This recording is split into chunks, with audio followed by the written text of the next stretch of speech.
Disney Storybook Collection.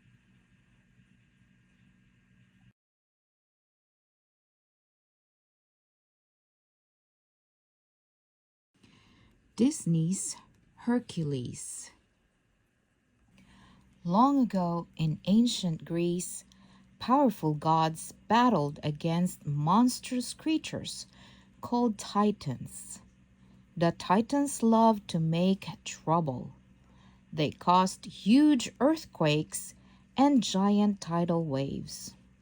So Zeus, king of the gods, zapped them with mighty thunderbolts and locked them away. Peace was restored, and from high atop Mount Olympus, the gods ruled the world.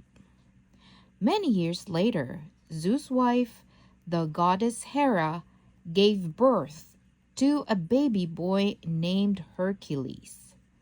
Zeus was very happy and very proud. His son was strong, just like him. To celebrate Hercules' birth, all the gods gathered around to see the baby and give him gifts. Zeus made a special gift for his son out of clouds, a winged horse named Pegasus. But not everyone was happy for Zeus. There was one god who did not like him at all. He was Hades, lord of the underworld.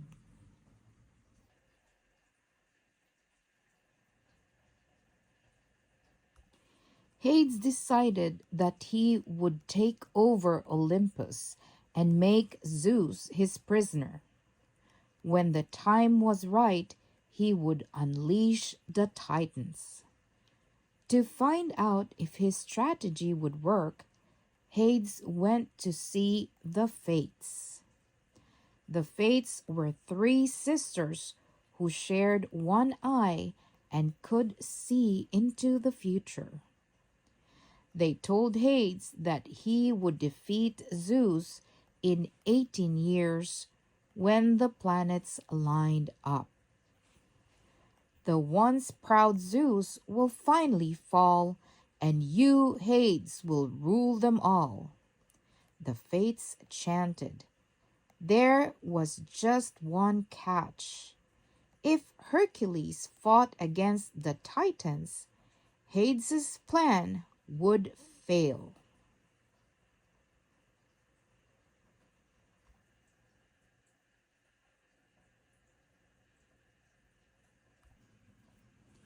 Hades decided to get rid of little Hercules.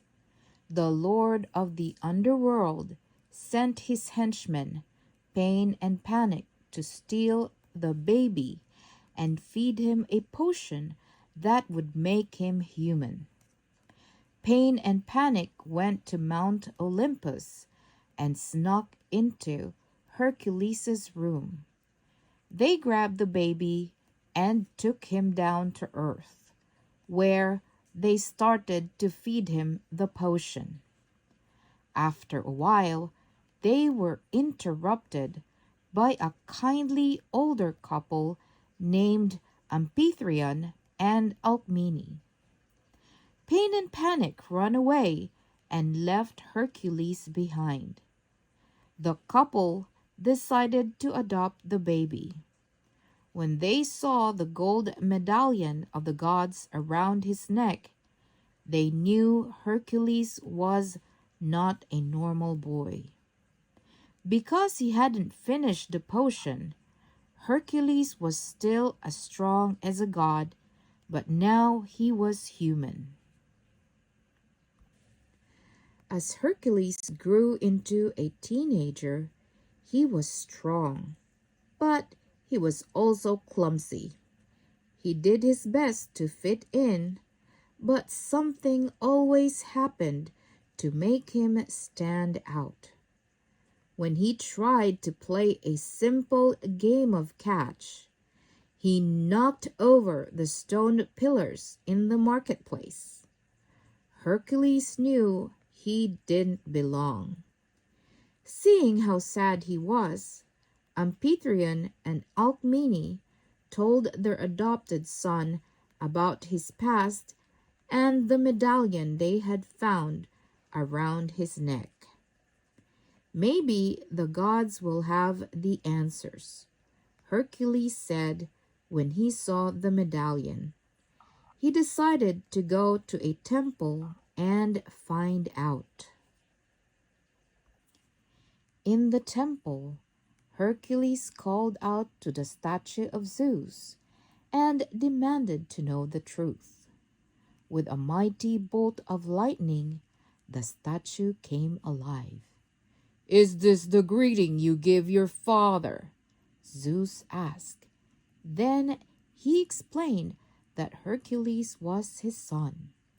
He said that if Hercules could prove himself to be a true hero on earth, he could return to Mount Olympus. Zeus told Hercules to go and find Philoctetes, who would help train him. As the young man turned to go, Zeus let out a loud whistle. Suddenly, Pegasus appeared. The winged horse was all grown up. Hercules hopped on the horse's back and set out to find the famous Philoctetes. Philoctetes, or Phil, agreed to train him. He made Hercules practice rescues and learn to control his strength. After a lot of training, Phil thought the young man was ready to be tested. So they went to the city of Thebes. On the way, Hercules saw a woman being chased by a centaur, a beast that was half man and half horse. This was his chance to be a hero. He battled the centaur and won. At the battle, a woman named Megara saw what Hercules had done and was impressed. "My friends call me Meg," she told him. Hercules fell instantly in love, but there was something he didn't know. Meg worked for Hades. Hades had been keeping an eye on Hercules. The young man had been saving people all over ancient Greece and had never gotten hurt. Hades needed to get Hercules out of the way, so he forced him to battle the Hydra, another frightening monster. The Hydra was fierce and dangerous, but it was no match for Hercules. Hades was furious, so he sent Meg to find Hercules' weakness. Meg and Hercules spent a wonderful afternoon together. "Until I met you," Hercules told Meg, "I felt so alone." They hugged. Hades realized the two were in love and saw his chance. He went to Hercules and told him that unless he gave up his strength for 24 hours, Meg would get hurt. Hercules didn't want anything to happen to Meg, so he agreed.